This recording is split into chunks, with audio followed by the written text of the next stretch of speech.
안녕하세요. 오늘 여배우의 책방에서 읽어드릴 책은 에드거 앨런 포의 검은 고양이입니다.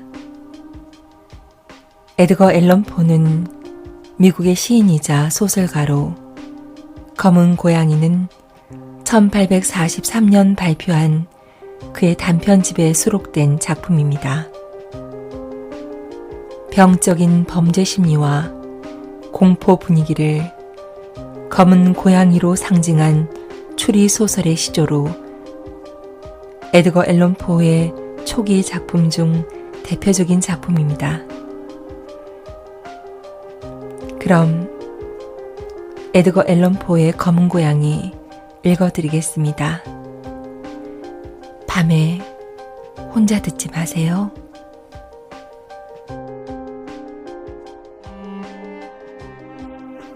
1. 플루토.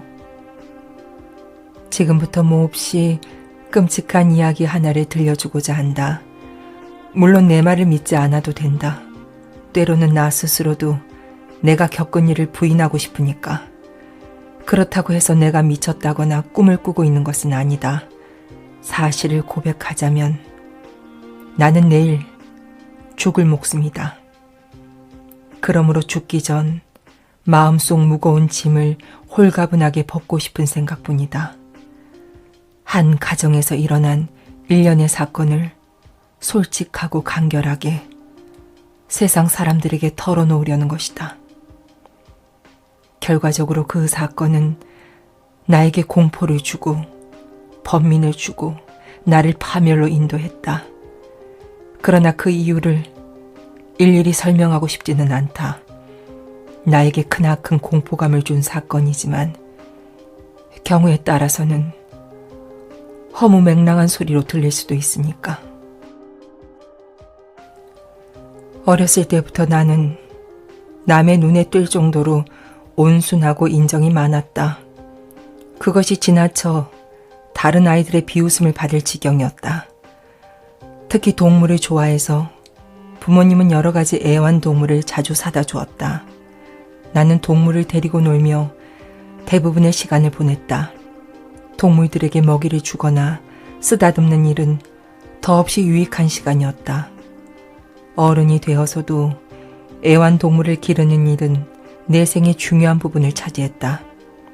말 잘 듣는 개를 길러본 사람이라면 애완동물로 하여금 얻을 수 있는 만족감이 어떤 것인가, 그 기쁨이 얼마나 큰 것인가를 알 수 있을 것이다.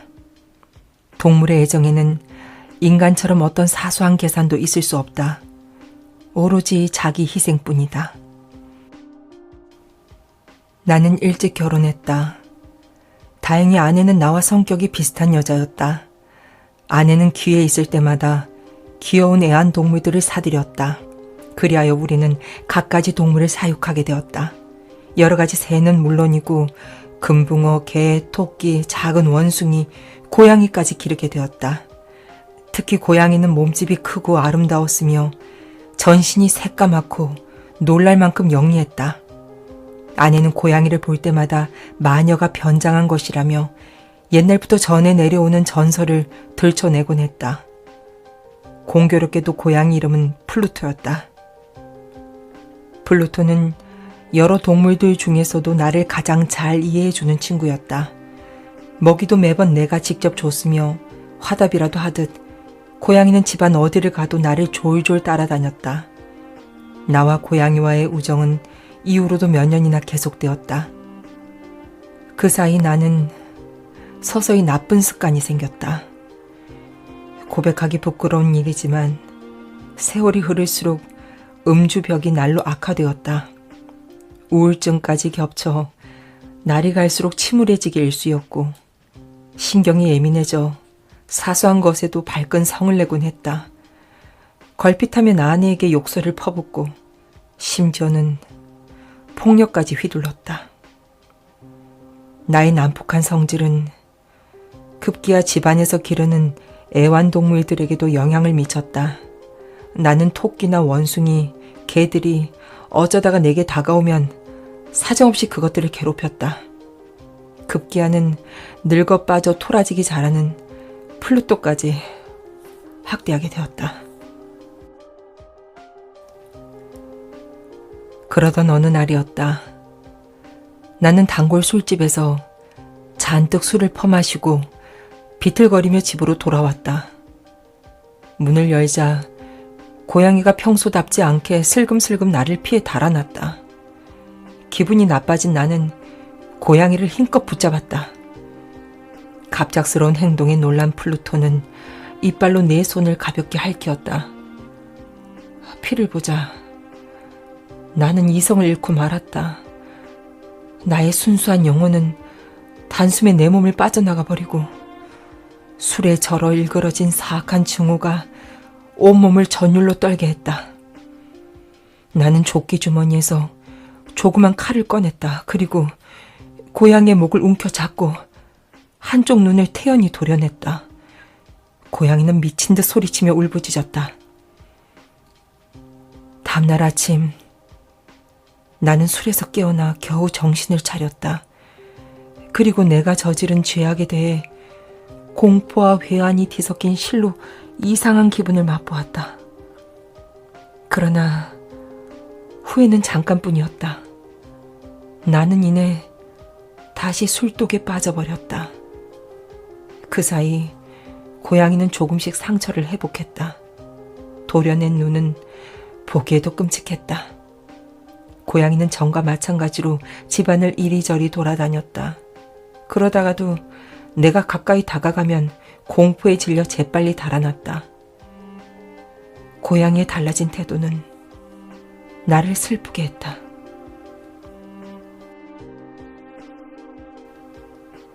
고양이에 대한 나의 감정은 곧 분노로 바뀌었다. 그리고 그 분노는 추악한 증오심으로 이어져 마침내 구원받을 수 없는 파멸의 구렁텅이로 나를 몰아넣고야 말았다. 내 마음속에 깊숙이 자리하고 있던 본성이 활활 타오르며 나를 조종했다. 나는 그러한 충동이 존재한다는 것을 의심하지 않는다. 해서는 안 된다는 것을 분명히 알면서도 어리석은 행위를 몇 번이고 되풀이하는 사람이 세상에는 얼마나 많은가. 오히려 그걸 잘 알기 때문에 우리는 그런 행동을 참지 못하는 것이 아닐까? 우리는 법을 어겨서는 안 된다는 분별력을 가지고 있으면서도 그렇기 때문에 오히려 그것을 어기고 싶은 욕구를 늘 갖고 있는 것이다. 말하자면 바로 그런 감정이 나를 파멸로 이끌었다. 죄도 없는 동물을 계속 학대해서 결국 스스로를 파멸로까지 이르게 한 것은 이 헤아리기 어려운 영혼의 욕구였다. 자신을 나무라며 자신의 본성을 학대하고 죄악이 죄악을 낳는 악순환의 구렁텅이로 빠져드는 것이다. 어느 날 아침 나는 고양이의 목에 밧줄을 걸어 나뭇가지에 매달았다. 내 행동은 누가 보아도 태연했다. 초호의 망설임도 없었다. 비통한 마음에 계속해서 눈물을 흘렸다. 내가 가슴 아파한 이유는 플루토가 아직 나를 사랑하고 있다는 것을 잘 알고 있기 때문이었다. 고양이는 단 한 번도 나를 화나게 한 적이 없었다. 이유 없이 화를 내고 고양이 눈을 도려낸 건 나 자신이었다. 고양이 목을 누르며 나는 내가 어떤 죄를 짓고 있는지 자각했다.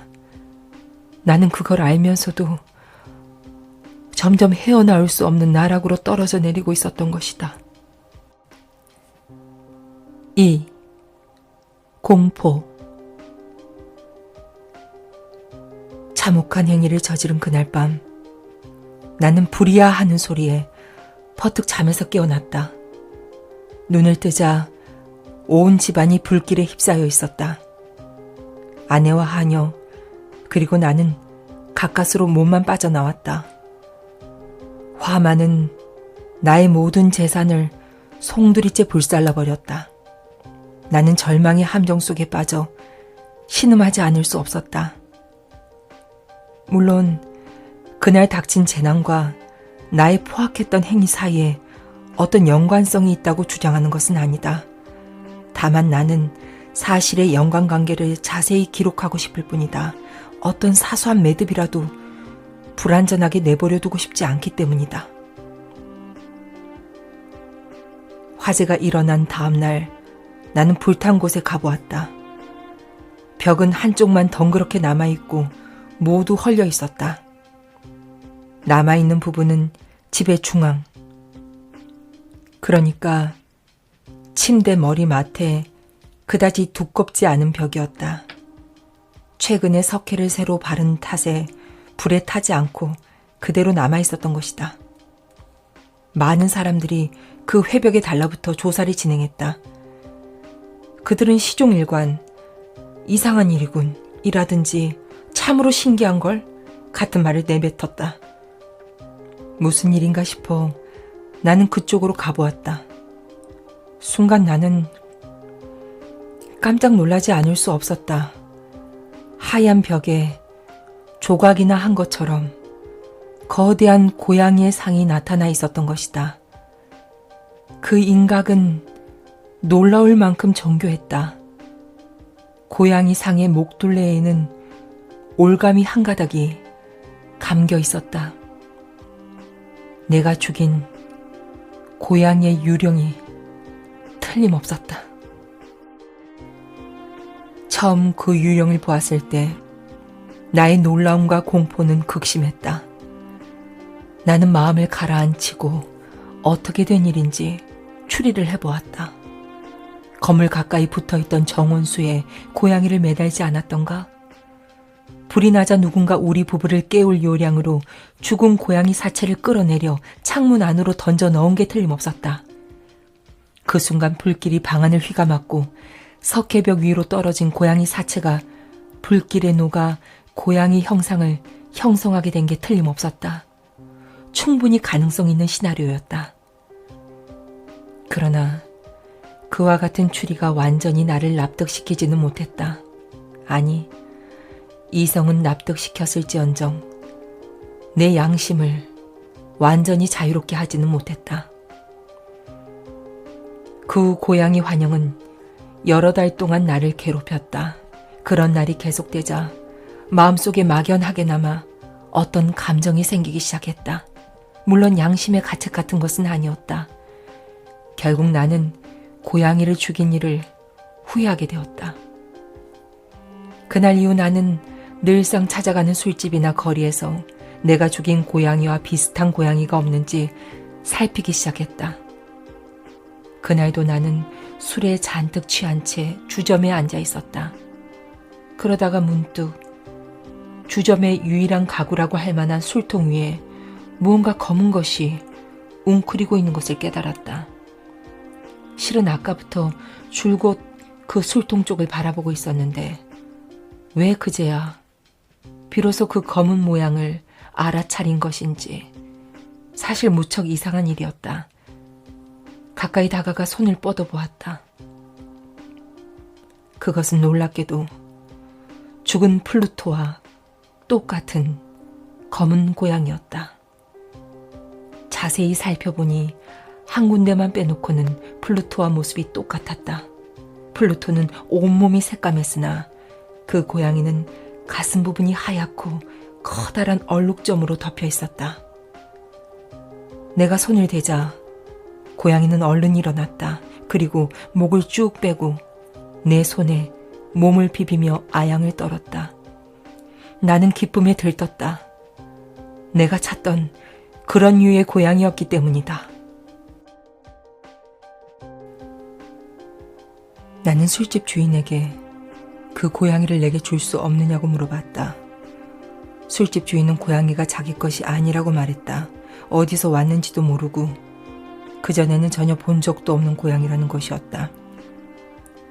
나는 잠시 고양이를 쓰다듬어 주다가 집으로 돌아가려고 그 자리에서 일어났다. 그런데 고양이가 나를 따라오려는 눈치였다. 나는 그대로 따라오도록 내버려 두었다. 나는 길을 걸으며 이따금 허리를 굽혀 고양이의 등을 가볍게 토닥거려 주었다. 고양이는 집에 오자마자 곧 적응을 했고 아내도 그 고양이를 무척 마음에 들어 했다. 그러나 고양이에 대한 나의 애정은 오래 지속되지 못했다.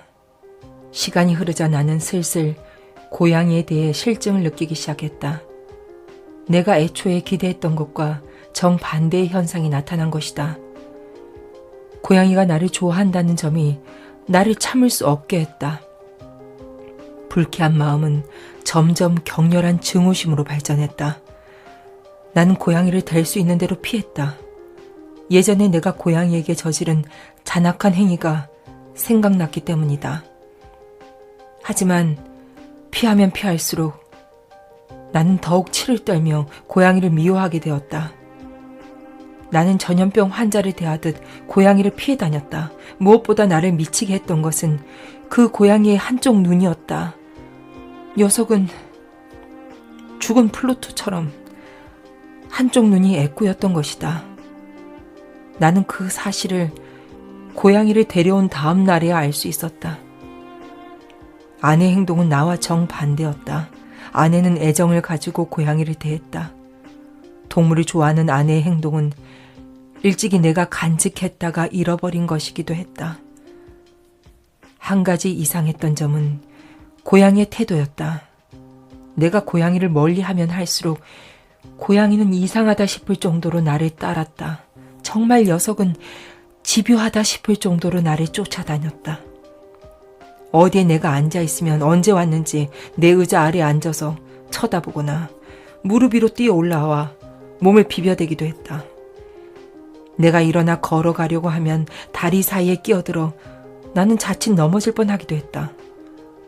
어떤 날은 길고 날카로운 발톱을 세워 가슴으로 타고 오르기도 했다. 그럴 때마다 나는 당장 녀석을 때려 죽이고 싶은 충동에 사로잡혔다. 하지만 행동으로 옮기지는 못했다. 플루토를 죽인 이후 고양이가 몹시 무서워졌기 때문이다.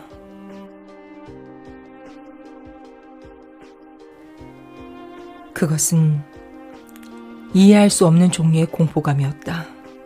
내 몸에 어떤 위해를 미칠 정도의 공포는 물론 아니었다.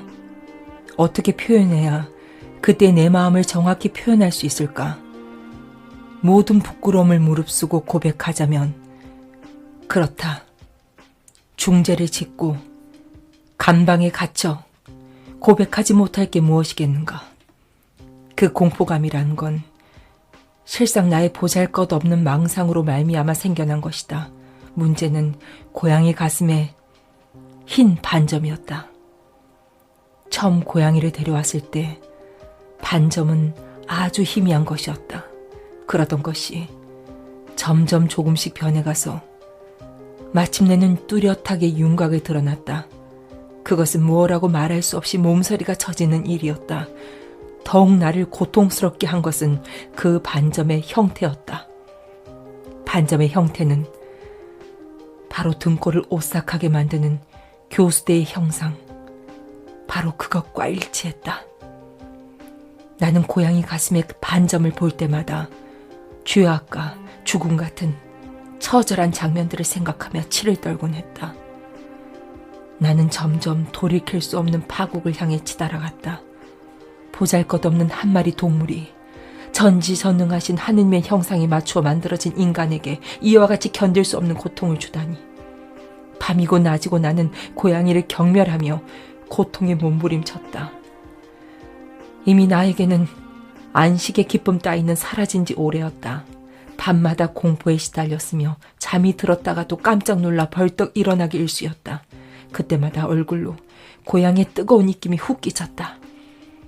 악마의 화신은 시간이 흐를수록 내 몸을 짓누르며 나를 나락 속으로 밀어넣었다. 3. 파국.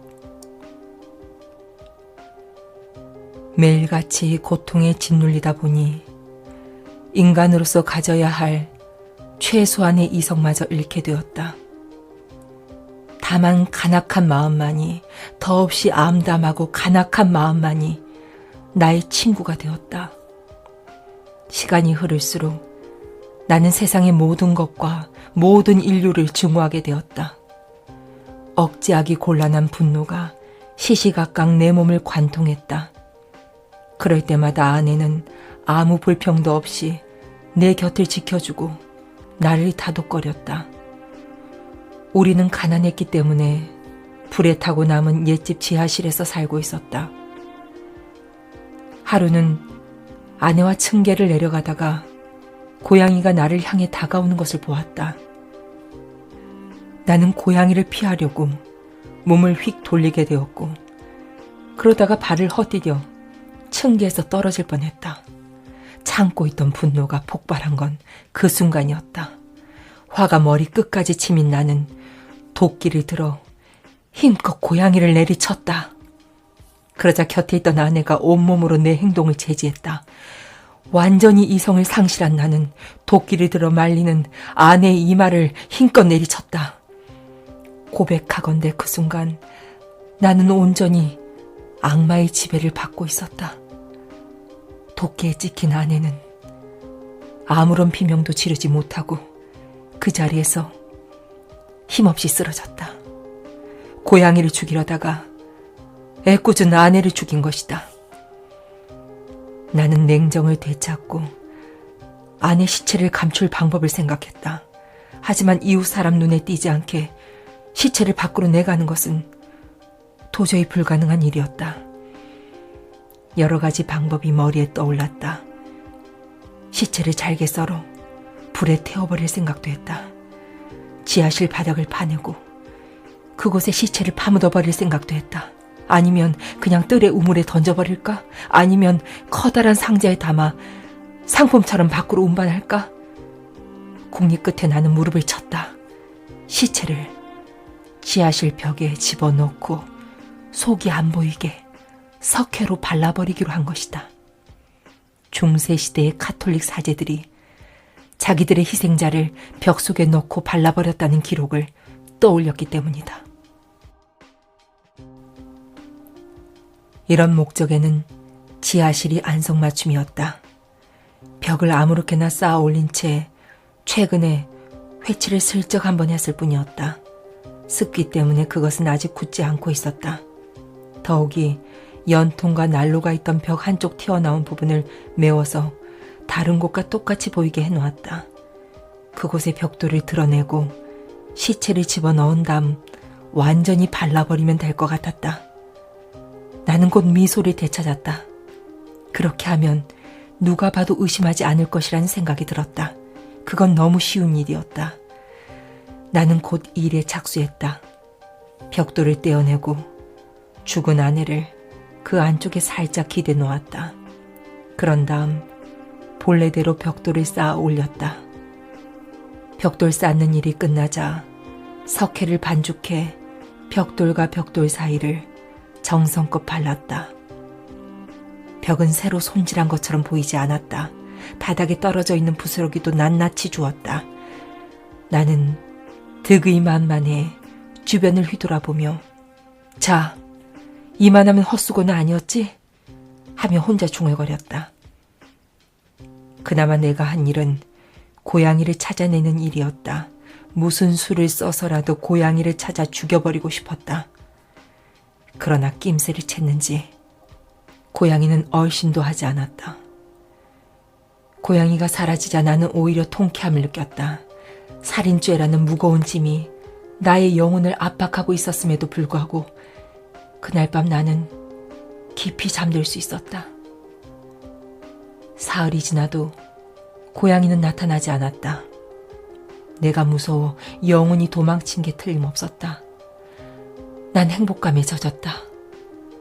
내가 범한 가증스러운 죄의식도 거의 나를 괴롭히지 않았다. 아내의 돌연한 실종 때문에 두세 번 신문을 받기는 했지만 나는 태연하게 진실을 숨길 수 있었다. 가택 수색까지 받았으나 수상한 점이 발견될 리 없었다. 운명의 사건은 아내를 죽인 지 나흘째 되는 날 벌어졌다. 그날 경찰들은 마지막으로 우리 집을 찾아와 샅샅이 수색했다. 그러나 나는 여유로웠다. 벽 속에 감춘 아내의 시체가 발견될 확률은 없었기 때문이다. 경찰들이 어슬렁거리며 지하실을 뒤질 때에도 나는 눈 하나 깜짝하지 않았다. 심장은 아무 일도 없었다는 듯 태연하게 뛰었다. 나는 팔짱을 끼고 지하실의 이곳저곳을 유유히 할보했다. 경찰들은 이제 완전히 의심을 풀고 떠나려 했다. 그럴수록 내 기쁨은 커져갔다. 나는 점점 승리에 도취되었고 마지막으로 나의 무죄를 확실히 못 받고 싶은 충동에 사로잡혔다. 자, 여러분. 나는 계단을 올라가고 있는 경찰들을 불러 세웠다. 저는 여러분의 의심이 풀려서 무엇보다 기쁩니다. 여러분의 건강을 빌며 아울러 여러분이 좀 더 예의를 지킬 줄 알기를 기원합니다. 경찰들은 걸음을 멈추고 내가 하는 얘기를 경청했다. 그런데 여러분, 이 집은 말입니다. 또다시 악마가 나를 지배하기 시작했다. 그때 나는 말을 해야겠다는 강한 충동에 휩싸여 내가 무슨 말을 하고 있는지도 몰랐다. 말은 제어하기 힘든 상태가 되어 술술 내 입을 빠져나왔다. 이 집은 구조가 썩 잘 되어 있답니다. 그 순간 나는 내가 일을 얼마나 완벽하게 처리했는지 확인하고 싶었다. 정말 잘 지어진 집이라 할 수 있죠. 이 벽들을 보십시오. 이 벽들은 정말 견고하게 쌓아져 있답니다. 나는 가지고 있던 막대기로 아내의 시체가 들어있는 벽을 힘껏 후려쳤다. 바로 그 순간이었다. 놀랍게도 벽 속에서 알 수 없는 흐느낌 소리 같은 것이 흘러나왔다. 오, 하느님. 나는 너무 놀라 하마터면 비명을 지를 뻔했다. 흐느낌 소리는 점차 커지더니 소름이 돋는 비명소리로 변해갔다. 나는 비틀거리며 맞은편 벽 쪽으로 쓰러졌다. 경찰들 역시 공포의 몸을 떨었다. 그러나 오래지 않아 그들은 벽을 향해 달려왔고 완강한 힘으로 벽을 허물기 시작했다. 그 순간 드러난 참혹한 모습이라니. 벽이 무너지자 핏덩이가 엉겨붙은 시체 하나가 나타났다. 악취가 코를 찔렀다. 더욱 놀라운 건 그 시체의 머리였다. 시체의 머리 위에는 새빨간 입을 벌리고 불꽃 같은 애꾸 눈을 번뜩이고 있는 고양이 한 마리가 앉아 있었다. 나를 경로시켜 살인을 저지르게 한 것도, 또 비명을 질러 사형대에 끌려가게 한 것도 모두 고양이의 잔악한 계교였던 것이다. 그제야 나는 고양이가 왜 보이지 않았는지 알 수 있었다. 나는 그 괴물을 시체와 함께 벽 속에 넣고 발라버렸던 것이다.